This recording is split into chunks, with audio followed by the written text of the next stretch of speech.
Right here, look at that, that's unbelievable. It's really, really clever, it's ingenious.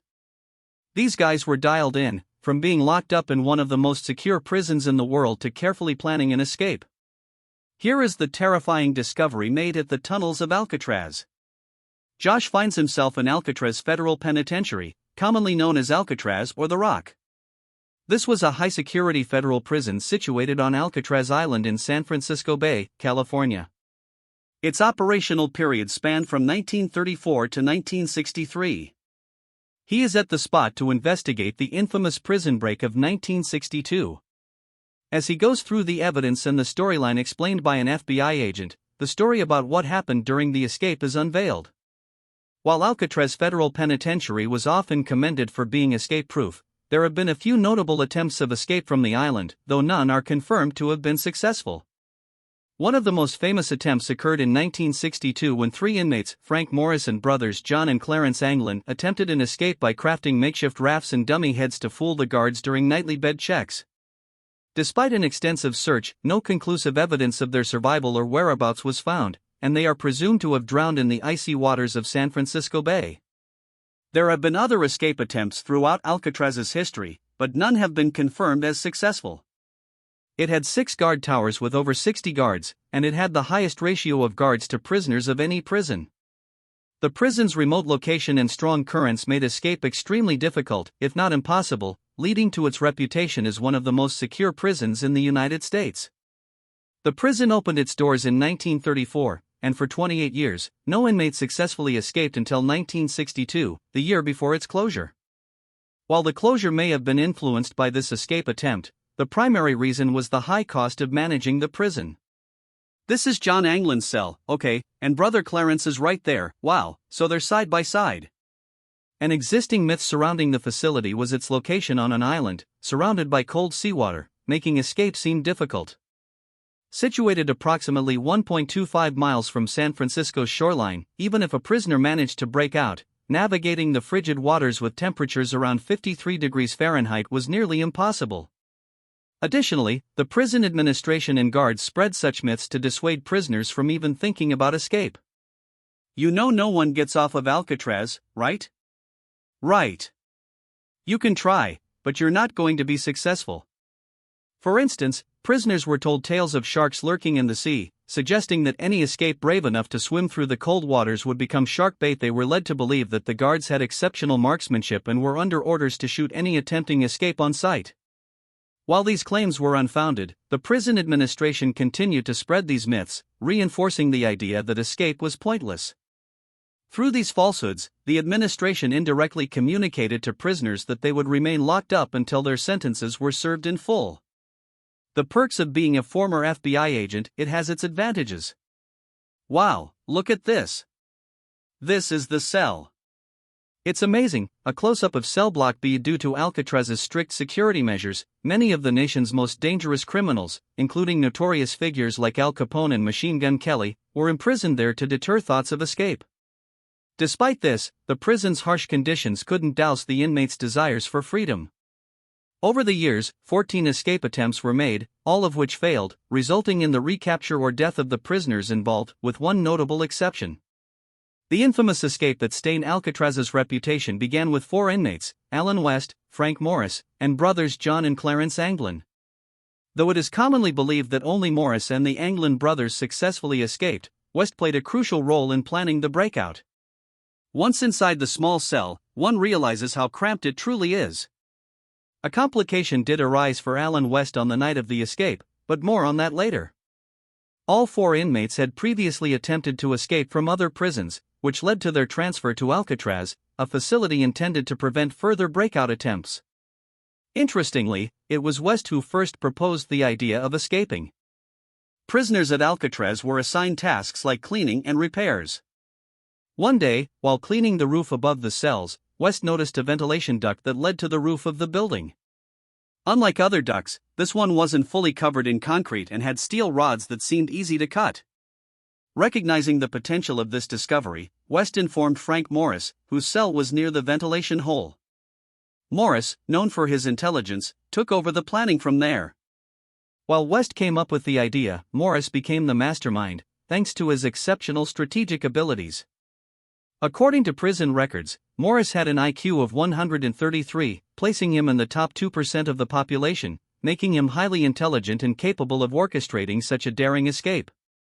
With this intellect, Morris initiated the escape plan, starting by enlisting the participation of John and Clarence Anglin, who occupied cells adjacent to his own.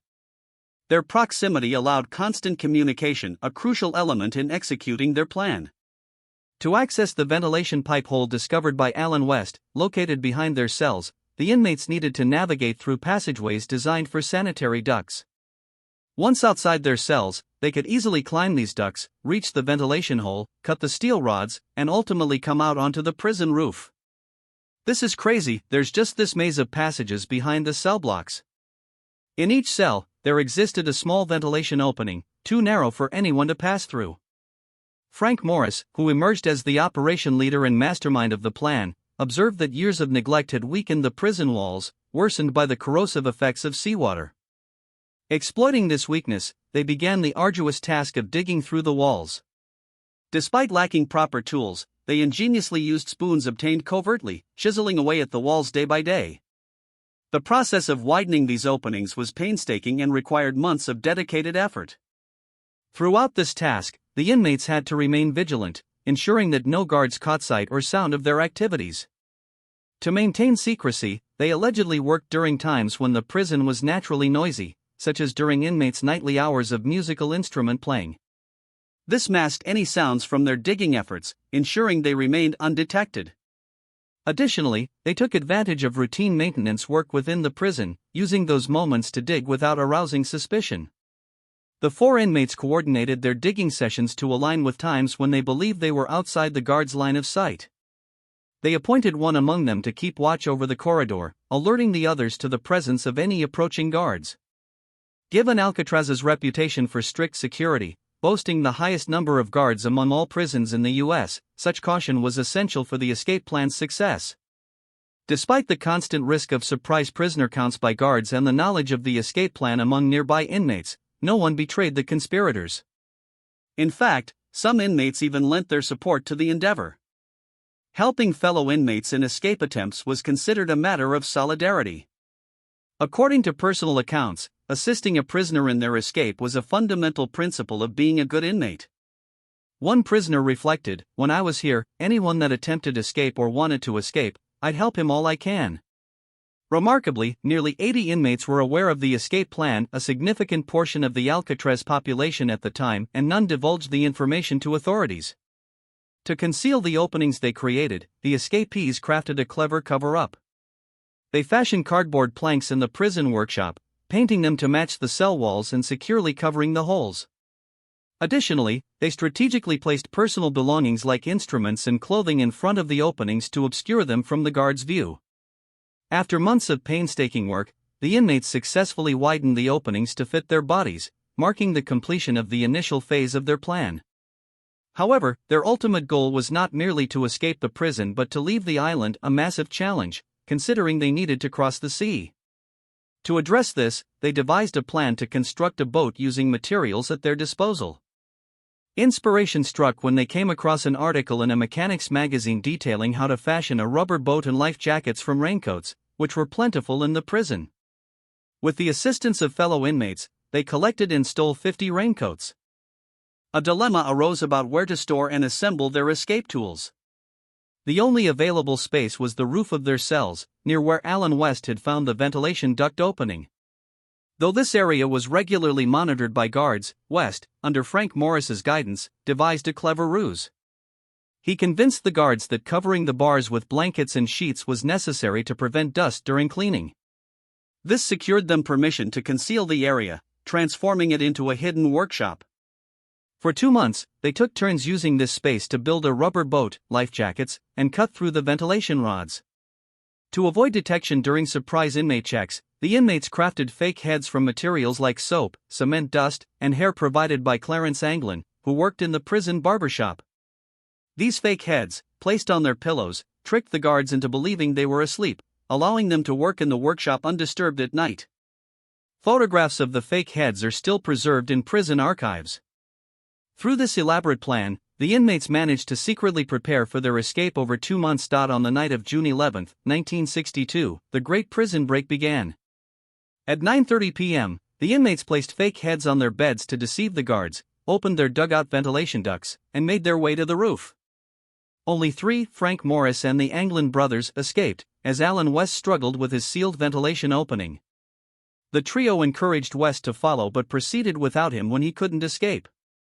After cutting through fences, they reached the beach and quietly inflated their boat using a modified device. By 7 a.m., guards discovered the fake head in Morris's bed, triggering an alarm. Despite an extensive FBI-led search, the escapees were never found. The complex nature of the Alcatraz prison break made it successful but unresolved. The FBI investigated for 15 years before handing the case to local authorities, concluding the inmates had drowned.